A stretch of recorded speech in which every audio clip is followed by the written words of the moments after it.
Welcome back to week number 10 of me analyzing every single winner list from the Challenger Cups here in Europe. And this week we had quite a few, as you can see on the screen. We had some Germans, some Italians, some French, and even a Spanish content creator delivering us a couple of Challenger Cups. And we will be getting right into the action because this week is special. We do have Spright cards from this week on, so let's see how big the Spright impact really was. So let's hop over here, and there we go. First cup of the week, Julio, 32 players, and a well-known name, a familiar name, Matrix, winning it once more. And Matrix not playing with Spright strategy, actually. He played the Mathmech strategy for most of it, quite interesting. And when I asked him about his list, he was like, yeah, if you're wondering why I didn't play Spright, that is, I don't have the Spright cards just yet. And so that's a pretty easy explanation. So he did play Mathmech. He did also play another Mathmech version, this one with equation instead of induction. And besides that, he also, what was it? Yeah, and then something with rivalries, which is also pretty cool. Because this is his going first list that he is playing in Top Cut, of course.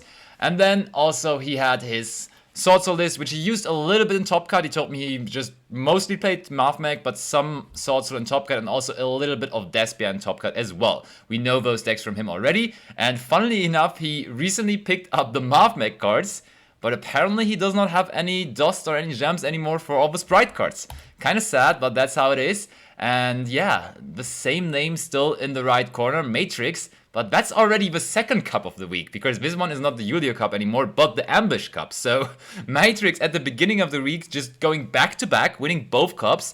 And this time he only played his 3 Mathmech lists. Those are the exact same Mathmech lists that we had for the Julio Cup already, and he went straight through the field of a lot of Spright decks and just took it all with Mathmech again. So if you're a good player, you can even compete with that Mathmech strategy still in the Spright metagame that we are probably in. But let's see how many Spright decks there are coming from now on, because next tournament was won by Petunso99, and then it was won by YGO Masterclass, and it's not a Spright deck either, it's another Sword Soul deck.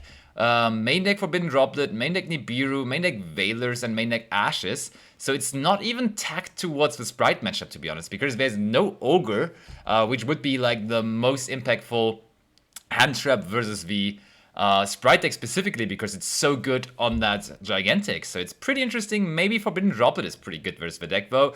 Feather Duster does its thing, but it's usually just bringing you a little closer to the card advantage that Spright generated. But speaking of Spright, Petunso did decide to also bring a Spright deck. So it's not like he only ran the Sword Soul deck, he also brought the Spright deck, so the first Spright deck of this week. And one very special thing that I would like to mention about the Spright strategies here in the Challenger Cups is that we see Red Resonator here, and there's a time limit of 20 minutes for Challenger Cups for every round. And I've been playing that Spright Runic deck myself. Oh wait, this one is not even... I just realized there are no Runic cards in this. This is pure Spright. So for Spright Runic, I have to say, you are struggling to finish those matches in 20 minutes because you're skipping your battle phase very often, and therefore I really like the inclusion of Red Resonator. But honestly, in a Spright deck where you play aggressive cards such as Spright Gamma Burst and not even the Runic cards, I think you don't really need the Red Resonator, but still, I mean, it worked out for him.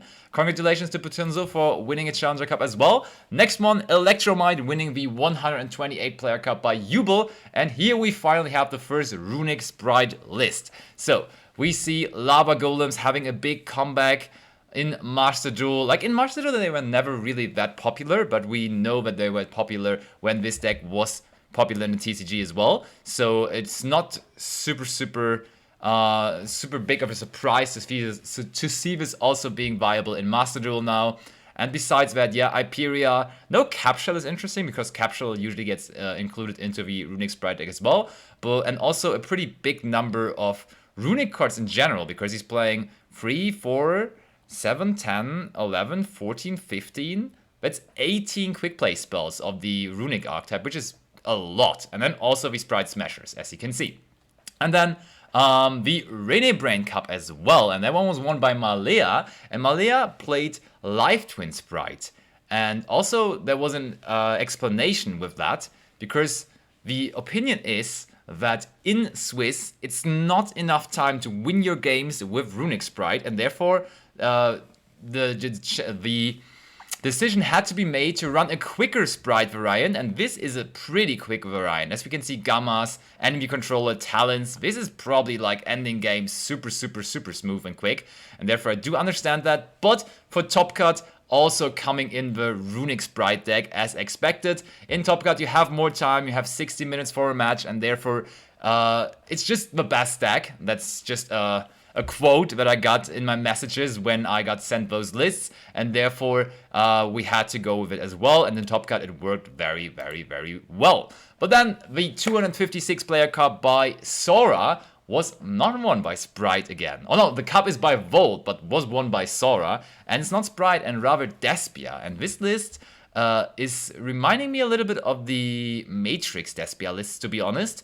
Just very standard, nothing too crazy, a pretty slim package. Only the Striker Dragon and Anaconda are not really standard, specifically the Striker Dragon, of course.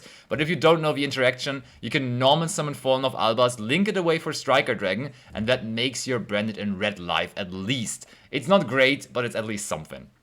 Now that was not the only deck that was played here by Sora. Also the Sword strategy with Raigeki in the main deck with Forbidden Droplets and a Cosmic Cyclone. Like, kind of wild, but I love it. I like it. And then we're going over to the last cup of the week. The Trape Cup, 128 players, was won by Namlu. This is his standard Swiss list. And honestly, this looks as good as it gets for a Spright Runic list, in my opinion. I don't know about the one-off called by. This is debatable. But besides that, I like Wind-Up Kitten, I like Apira and Capshell. It's also interesting that there's only 2 Spright Blues. But besides that, I really like it. And I do think that Spright Runic really is the deck to beat at the moment. But not only that, we also saw Runic Stun as his going first option. And honestly, I have never in my life seen Hyperia in a Runic Stun list, but here we are, Hyperia and Runic Stun, and maybe that's the way to go. It's kind of interesting because theoretically, Hyperia could attack under Messenger of Peace. I don't think you want to end your games like that with Runic Stun, but who knows, maybe that happened at some point. And then of course the General Floodgate and the good old Messenger of Peace. And then the last list of the day is his going second list for Top Cut. We are seeing Evilnies, we are seeing Maxis in there, we're seeing Ash Blossoms and the Lava Golems, so this list is certainly prepared against pretty much every matchup, and therefore it's definitely a good shot. It has definitely a good shot at winning, even going second. I mean, specifically, the engine of Spright can also just play through boards beautifully well, and in combination with Runic cards, it is amazing. This card was super good in the TCG. This deck, rather, was super good in the TCG, is super good in the Master Duel metagame now as well. I expect this deck to even be more popular for the upcoming weeks when all of the players are getting their hands on the cards. I do think it is the best deck by now. I think we are entering somewhat of a tier 0 metagame where this is like the best deck to beat, and only people will have to worry about time finishing the game in the 20 minutes. But besides that, I don't think there's any discussion to be had about this being the best deck of the format.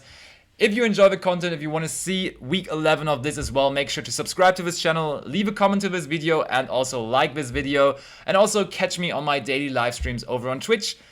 Was a blast as always. See you very soon.